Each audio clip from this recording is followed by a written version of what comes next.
Bienvenue dans la saison 4 du podcast Parlons de votre mental. Dans cet espace inspirant, nous explorons le pouvoir du mental et son influence sur ta réussite, que ce soit dans ton sport, ton travail ou ta vie personnelle. Je suis convaincu que ton mental est la clé pour transformer tes épreuves en tremplin vers le succès. Rejoins-nous pour des interviews captivantes avec des invités inspirants, des masterclass sur la force mentale, la persévérance et la résilience. Apprends comment cultiver ton bien-être et ta santé mentale. Et avant de partir, prends 10 secondes pour soutenir le podcast en laissant 5 étoiles sur Apple Podcast ou Spotify. Souviens-toi, si tu crois en tes rêves, tout devient possible. Alors prépare-toi à une dose quotidienne de motivation en écoutant Parlons de votre mental.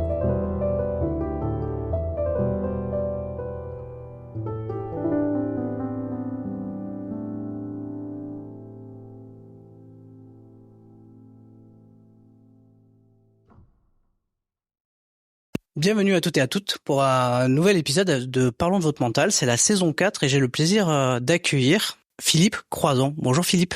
Bonjour. Donc je te remercie d'être notre invité pour cette saison 4. J'ai envie de dire que je commence vraiment en beauté. Oui, je sais, surtout le profil gauche. Présenter un peu à nos auditeurs, si je me trompe, tu m'arrêtes. Donc Philippe, aujourd'hui tu es une figure emblématique du handisport français. Tu es né en 1969. 68. 68, ça va, petite erreur. Bon, je t'ai rajeuni d'un an. C'est bien, merci. Merci, ça fait du bien. À l'âge de 23 ans, tu as été victime d'un grave accident. Bon, 26. Justement, à 26 ans. Tu veux qu'on recommence là? On recommence. Ah oui. Alors, interview, deuxième. 1968 et 26 ans. Tu es né en 1968. À l'âge de 26 ans, tu as été victime d'un grave accident qui t'a coûté tes deux bras et tes deux jambes. Mais malgré tout ça, tu as su te battre, repousser tes limites. Tu as réalisé des très grandes choses, donc du coup notamment la traversée de la Manche à la nage, la traversée du détroit de Gibraltar. Ouais, ça c'est quand on a relié les 5 continents à la nage en 2012, ouais. Tu as nagé dans le lac Titicaca en Bolivie, c'est bien ça? C'est pas moi ça. C'est pas toi? Bon, c'est pas grave. C'est pas grave. Mais en tout cas, non, ça on a enlève. fini par le détroit de Bering, dans une eau à 0 degré entre l'Alaska et la Sibérie, là. Ouais, là c'était vraiment dur, ouais. T'as participé à plein de choses, notamment au Pékin Express. Alors non plus. Non plus, non, là, il y a un mélange de Théo Curin et moi, là. Il y a un mélange de Théo Curin et de moi, ouais. Là, c'est Théo, c'est mon mini-moi. Ton mini-toi? Ouais, c'est un jeune garçon qui est amputé à l'âge de 6 ans, que j'ai pris sous mon aile. Et d'ailleurs, j'ai créé l'académie Philippe Croison à l'époque pour lui. Okay. Et il sort de l'académie. Et donc Théo, oui, effectivement, il a traversé le lac Titicaca, ouais. Ok, du coup, on a fait un mix des deux. C'est bien parce que du coup, ça te permet de parler de l'académie en même temps. Exactement. Bon, est-ce que tu connais le principe du podcast? Pas du tout. Alors, le podcast, il est né en février 2021 avec pour objectif de mettre en valeur le mental de plein de gens. Connus, pas connus, avec des métiers divers et variés, des sportifs qu'on connaît pas parce que médiatiquement on n'en parle pas. Aujourd'hui c'est le 179e ou 180e épisode. D'accord. C'est le début d'une saison 4. Le podcast commence toujours par un portrait chinois. D'accord. Suivi ensuite de quelques questions en lien avec la thématique, c'est-à-dire le mental. Comment certaines personnes font pour le développer ses habiletés mentales. Et l'objectif, c'est de donner un peu les tips de chacun. Et puis les gens qui nous écouteront, les auditeurs, peuvent prendre un petit peu ce qu'ils veulent essayer. Et ça peut les encourager aussi à se lancer dans des activités, dans des domaines où parfois le manque de confiance fait qu'on se lance pas. Souvent, quand on écoute des podcasts, on se rend compte que il y a des gens qui se sont lancés, qui y sont arrivés. Et du coup, ça les aide à se lancer et à oser. Et voilà comment est né le podcast pour... je me suis dit, si une personne écoute un épisode et si ça lui donne envie d'oser, le podcast, il aura au moins servi à ça. Ok. Alors, si t'es d'accord, on commence par le portrait chinois. Alors, si ton parcours était un plat, quel plat choisirais-tu? Des pâtes. Des pâtes, j'adore les pâtes. J'adore les pâtes à toutes les sauces, de toutes les façons possibles et inimaginables. Donc, si c'était un plat, ce serait les pâtes parce que c'est à la fois très facile à faire et très compliqué. C'est vrai. Après, il y a des pâtes à toutes les sauces, Exactement. Si tu devais choisir un animal totem, après tous tes exploits physiques, tu choisirais lequel? Je dirais c'est un animal de la mer, un animal que tout le monde aime, je pense, c'est le dauphin. Le dauphin? Ouais, c'est parce qu'il y a eu une histoire incroyable. Quand je suis au milieu de la Manche, je suis malade. Il y a 3-4 dauphins qui sont arrivés, qui sont mis à côté de moi et qui ont nagé en même temps que moi. Les pêcheurs anglais étaient hallucinés parce qu'ils ont dit on n'a jamais vu de dauphin ici nager avec nager avec des nageurs, quoi. Et là, je suis vraiment à la ramasse, je suis au milieu de la Manche, je suis en train de vomir, je suis vraiment pas bien. Et là, les 3-4 dauphins qui se mettent. Et moi, je les vois pas. Et c'est dans l'enregistrement de la vidéo après. Et même au ravitaillement d'après, toute mon équipe elle dit t'as vu les dauphins, t'as vu les dauphins? Je dis non, j'ai rien vu. Je prends mes preuves de son énergétique et ouf, je repars, quoi. Je suis tellement surentraîné, mais et donc c'est après, je les ai vus en vidéo, j'ai vu les dauphins qui nageaient à côté de moi, ouais. C'est génial, c'est génial. Quelle est la couleur qui te représente le mieux par rapport à ton caractère de battant? Ah, j'ai jamais trop réfléchi à ça, mais j'aime bien le bleu, hein, toujours pareil, hein, le ciel, la mer, enfin l'azur. Donc ouais, le bleu, ouais. Est-ce que tu as une musique pour te motiver avant chaque défi? Non, j'ai une playlist. Après, j'ai une playlist de Rocky Balboa et ainsi de suite. Ah ouais. Voilà, toutes ces musiques entraînantes qui font que waouh, on a envie d'aller encore un petit peu plus loin. Si tu étais un livre, tu choisirais lequel? Un livre? Un livre, ouais. Le mien, c'est bien. Non, j'en ai écrit. J'ai écrit plusieurs livres. J'ai décidé de vivre, La traversée de la Manche, Plus fort la vie, Pas de bras, pas de chocolat, où c'est que des conneries. Et le dernier, Tout est possible, point d'interrogation, à vous de jouer. Mais si je devais choisir un livre, ouais, ce serait peut-être celui de Susanna, ouais, ma chérie, ouais. Ma vie pour deux, dans l'ombre du héros, une femme. C'est quoi ton super pouvoir pour affronter tous tes défis? Ah, ça c'est un secret. T'as combien sur toi? J'ai pas grand-chose. Ça c'est un secret, il faut venir écouter les conférences ou on va peut-être le savoir dans le podcast quand tu me poseras la bonne question. Mais non, mais je pense que mes super pouvoirs, ils viennent de l'équipe, ils viennent de mon éducation de ma grand-mère et surtout l'équipe. Vraiment. L'équipe, ouais, la team. Ouais, la team, ouais. On dit souvent à compétences égales, c'est souvent l'athlète ou le projet qui est le mieux entouré en termes d'équipe qui réussit. Ouais. Moi, quand j'allais pas bien, mon équipe remontait le moral, et quand mon équipe n'allait pas bien, c'est moi qui remontais le moral de mon équipe. Le jeu, J-E, n'existe pas. Si quelqu'un vous dit je en permanence, je pense qu'il faut le fuir. Donc, si tu devais être un parfum représentant le mieux ton intrépidité, tu choisirais lequel? Un parfum qui représente mon intrépidité, à la fois un parfum qui a du caractère et doux en même temps. Allez, le muguet. Vous savez, c'est la fleur du travail et en même temps il y a cette douceur du parfum qui est très agréable. Le muguet, ouais, exactement. Ouais, il y a une odeur très sympa, le muguet, exactement. Le moyen de transport le plus approprié pour tes déplacements? Oh ma voiture. Ouais, voiture. Ma voiture, je suis autonome à 100%. J'ai une voiture où je conduis sans toucher le volant ni les pédales. J'ai un joystick, accélération, freinage, direction, comme la voiture de course pour le Dakar. Sauf que c'est une voiture de tous les jours.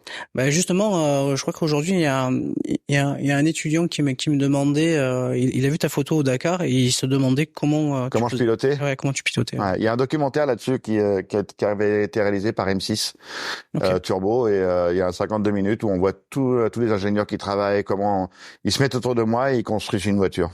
Génial. Ouais. Génial. Bah c'est mon leitmotiv, c'est tout est possible. La comparaison la plus adaptée à ton état d'esprit de battant. Mais moi, je viens de le dire, mais c'est tout est possible. L'impossible, c'est juste nous. C'est quoi nos rêves, c'est quoi nos envies, c'est quoi nos objectifs. On est éduqué dans des capacités limitantes. On nous fait croire qu'on peut pas aller au-delà de ce qu'on croit être capable de faire, alors que si, largement, mais à 1000%. À 1000%. Donc ouais, moi, mon leitmotiv, c'est tout est possible. Je me fixe pas de limite. Est-ce que tu penses que c'est quelque chose qui pourrait être transmis dès l'école, en fait? Ah, mais largement. Et qu'on nous transmet pas? On nous met à l'école, on nous met dans des cases. Moi, je me souviens à l'époque, j'étais trop idiot pour aller ailleurs et trop con pour rester ici. La conseillère d'orientation à l'époque, moi, je voulais être menuisier ébéniste. C'est pas un rêve de ouf quand même. Bah, on m'a dit non. On m'a dit non, tu pourras pas être menuisier ébéniste. Un truc de malade, quoi. Donc, j'ai pas réalisé ce rêve. Et on m'a dit, tu seras charcutier traiteur. J'ai dit quoi? Et j'ai fait ça pendant 2 ans. Mais c'était le métier le plus horrible de ma vie. Donc voilà, c'est le truc un petit peu dommage, quoi. On nous emmène pas dans nos rêves. Je pense qu'un enfant qui a un rêve, il est capable de se surpasser. J'en veux pour preuve un de mes enfants, Grégory. Il est dyslexique sévère, comme moi d'ailleurs. Il a fallu que je me batte avec l'éducation nationale pour qu'il avance. Il a toujours été en échec scolaire comme moi.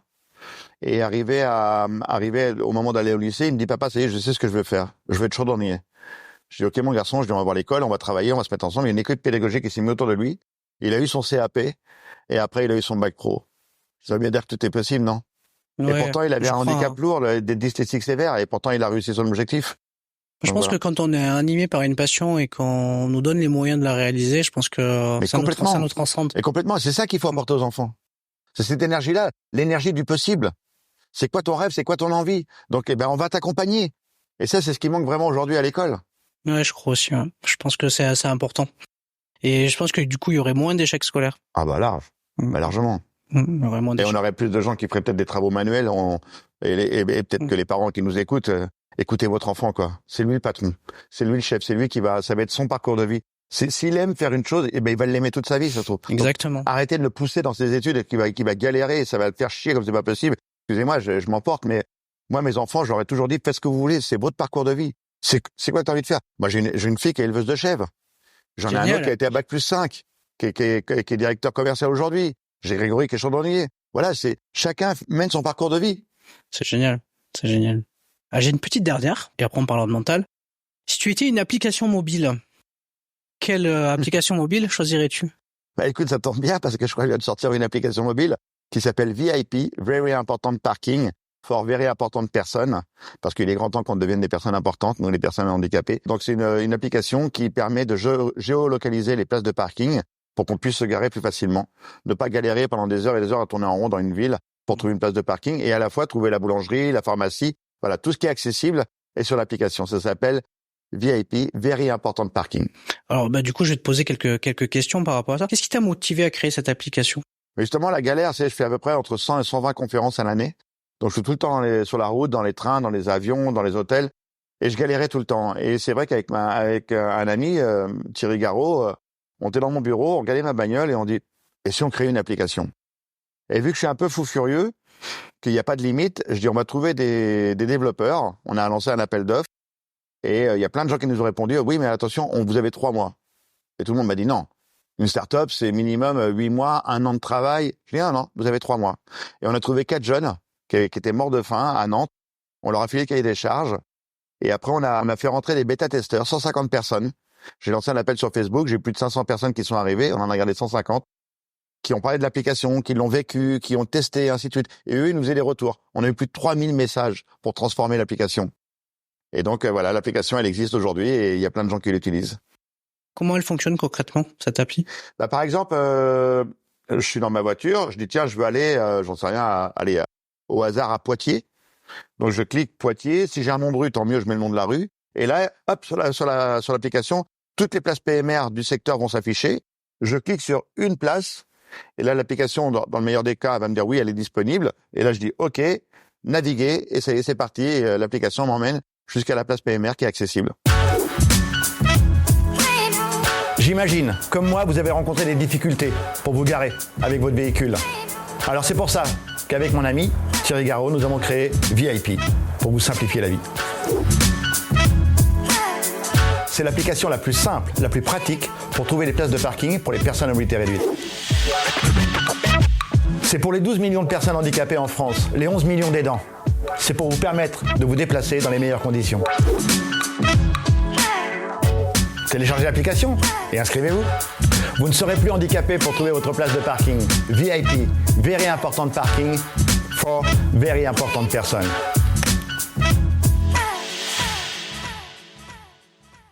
Alors, c'est quoi le principal, parce que tu es un homme de défi, c'est quoi le principal défi que tu as rencontré et que tu as dû surmonter pour mettre en place cette appli?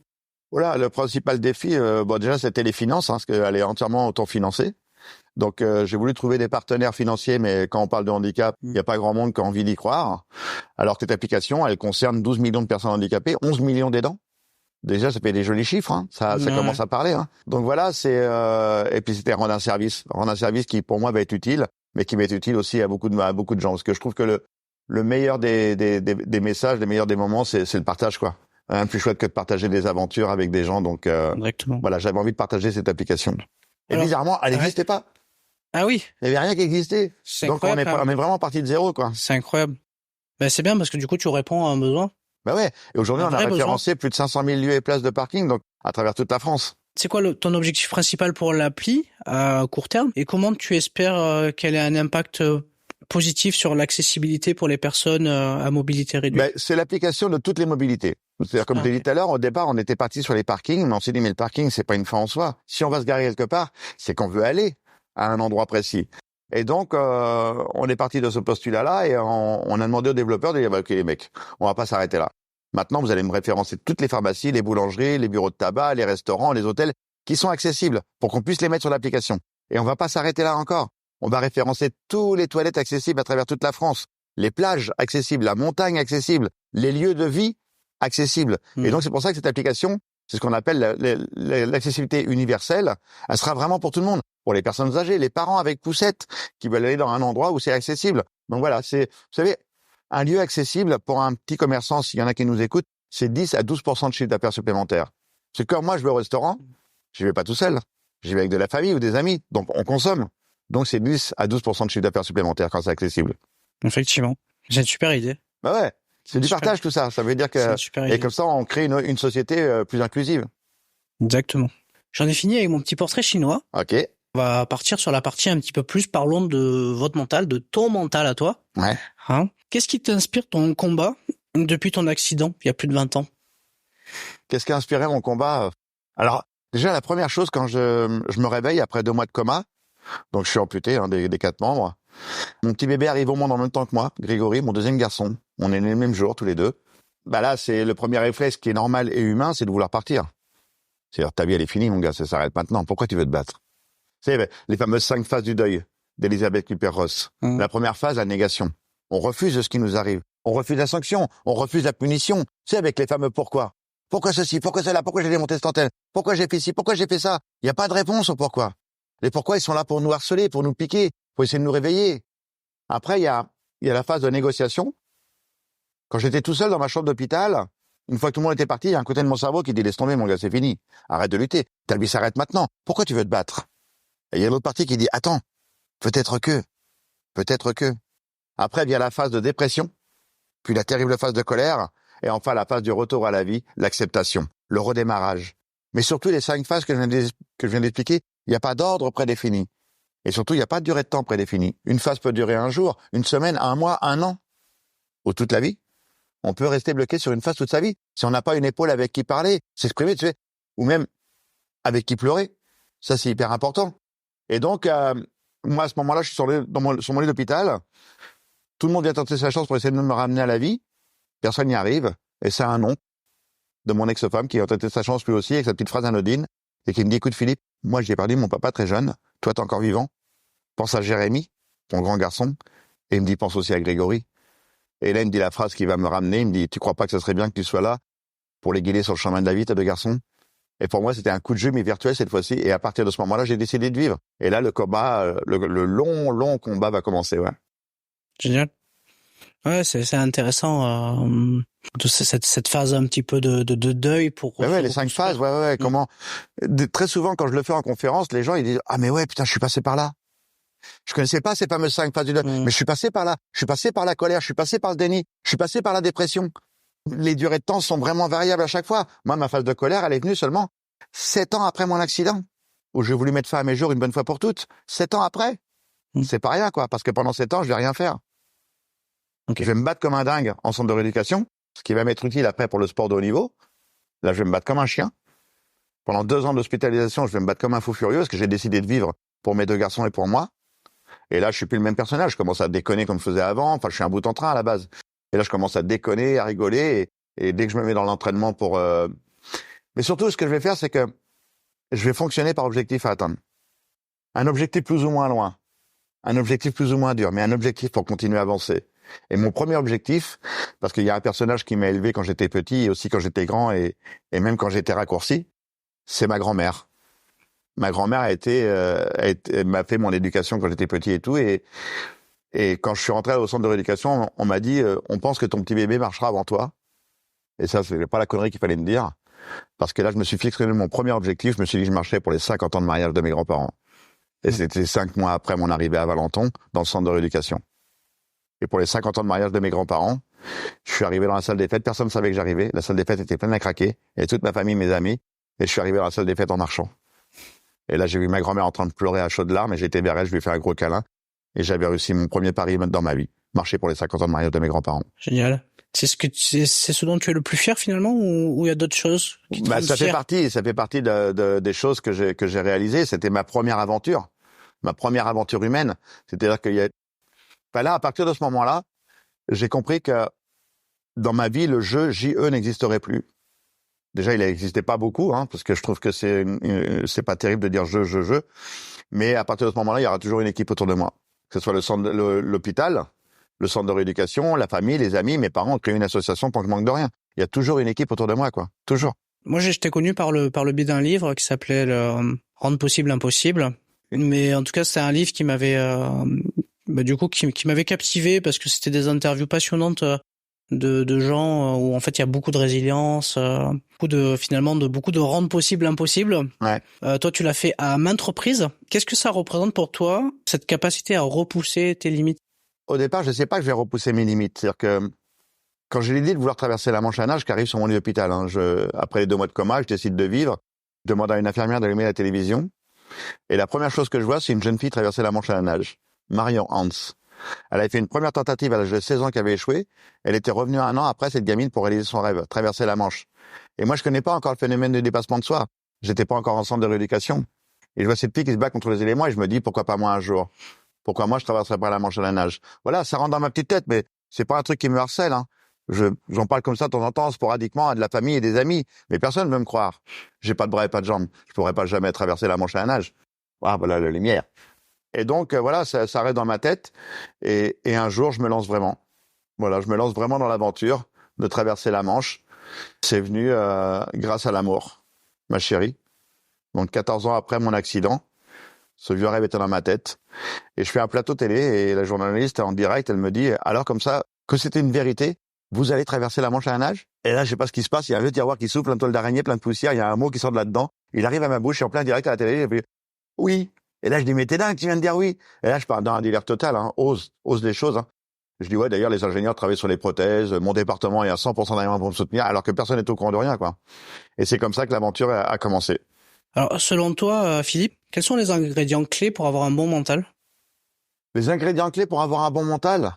Ben moi, mon mental, déjà, je pense que je l'ai parce que il y a 2 personnages qui m'ont élevé dans ma famille, ma grand-mère et ma mère. Ma grand-mère dans le Souviens-toi d'où tu viens, tes racines. Ma grand-mère a connu la guerre, donc elle m'a toujours éduqué avec une force, avec beaucoup d'amour, mais très dur. Et ma mère m'a toujours élevé dans la bêtise. Elle m'a toujours fait faire des conneries, et ainsi de suite. Et ça fait le personnage que je suis devenu aujourd'hui. Je peux être très sérieux dans les aventures et à la fois je peux déconner d'un seul coup, quoi. Parce que j'en ai besoin et ça fait partie de mon ADN. Le second plan, c'est que mon énergie, je pense qu'elle vient de mon équipe. Attention à ce que je vais te dire, tu vas trouver ça bizarre, mais je suis un vrai feignant. Ok. Non, mais je suis vraiment un vrai feignant. Là, j'ai repris du poids et tout. Si j'ai pas une équipe pour me dire aujourd'hui tu fais tant de pompes, aujourd'hui tu fais ça, t'as pas un coach derrière toi pour me motiver, je vais faire comme tout le monde, je vais m'inscrire à la salle de sport, hein. Je vais y aller le premier jour. Deuxième jour, j'y vais en marche arrière. Troisième jour, j'ai trouvé une excuse. C'est fini, j'y vais plus. Donc pour moi, mon énergie, elle vient de l'équipe. Ouais. L'équipe, et à la fois, je me suis fixé un objectif et j'ai plus envie de me décevoir. Et surtout, j'ai pas envie de décevoir ceux qui ont intégré l'équipe. Donc à partir de ce moment-là, je suis capable de tout défoncer. Ouais, je comprends. Est-ce que tu intègres une préparation mentale dans la préparation de tes défis? Ouais, j'ai toujours une préparation mentale. La première pour la traversée de la Manche, j'ai fait de la sophrologie. Pourquoi la sophro? Parce que je suis quelqu'un d'hypersensible, hyper émotif. Et pour apprendre à gérer mon émotivité, il fallait que je fasse de la sophrologie. Ne pas craquer le jour J. Une larme, et je traverserai pas la Manche à la nage. Une larme, et toute mon énergie va partir. Donc ma plus grosse lutte pendant toute la traversée, c'était de gérer mon émotivité. Ne pas craquer, ne pas craquer, ne pas craquer. Du coup, selon toi, est-ce que c'est indispensable, tu en as un peu parlé tout à l'heure, mais de se fixer des défis quotidiens pour avancer? Non, je fais pas un défi pour un défi. Si je fais quelque chose, c'est parce que juste j'ai envie. Juste parce que j'ai envie. Tu vois, après la traversée de la Manche, je voulais pas me séparer de mon équipe. Honnêtement, j'ai eu peur de retourner dans mon canapé. Et c'est pour ça que je suis parti dans l'idée de vouloir relier les 5 continents à la nage. C'est redémarrer une nouvelle aventure. 2 ans de travail. Ça veut dire que là, j'étais occupé pendant 2 ans. Et j'avais cette envie forte de vouloir le faire, de vivre avec les Papous, de finir avec les Inuits, et ainsi de suite, quoi. Enfin, un truc de ouf, quoi. Et donc, je suis parti là-dessus. Et je vais pas faire un défi parce qu'il faut faire un défi. C'est juste parce que j'ai envie, c'est tout. Alors, merci Philippe, du coup, pour cette interview. Et j'ai une dernière question pour conclure. Est-ce que tu as un message d'espoir à transmettre à nos auditeurs? Ouais, le message. Moi, je trouve que le message le plus fort que j'ai envie de transmettre, bon, déjà d'une, c'est que tout est possible. Impossible, c'est juste à nous. C'est quoi vos rêves? C'est quoi vos envies? C'est quoi vos objectifs? Mais le plus important, pour moi, c'est n'attendez pas que les gens viennent vers vous. Vous allez attendre longtemps. C'est à nous d'aller vers eux, de les bousculer, de leur demander un coup de main, oser les choses. C'est en osant les choses qu'on arrive. Et c'est en osant les choses, c'est en créant une équipe à chaque fois autour de moi que j'ai réussi ces aventures. Même si 99% des gens me disaient mais Philippe, c'est pas possible, tu peux pas faire ça. T'as pas de bras et pas de jambes, t'es con ou quoi? Eh ben il y a 1% qui y a cru, mon équipe et moi. Et on a montré à ces 99% de pessimistes que tout était possible. C'est quoi vos rêves? C'est quoi vos envies? C'est quoi vos objectifs? Et surtout, ne dites jamais la phrase « merde si j'avais su ». Vous le saviez. C'est juste que votre peur et votre doute vous a freiné. À vous de jouer. Merci beaucoup, Philippe, Merci pour cette interview. Je suis vraiment ravi d'avoir pu t'interviewer et puis de commencer une saison 4 du podcast avec une belle interview comme la tienne. Merci beaucoup.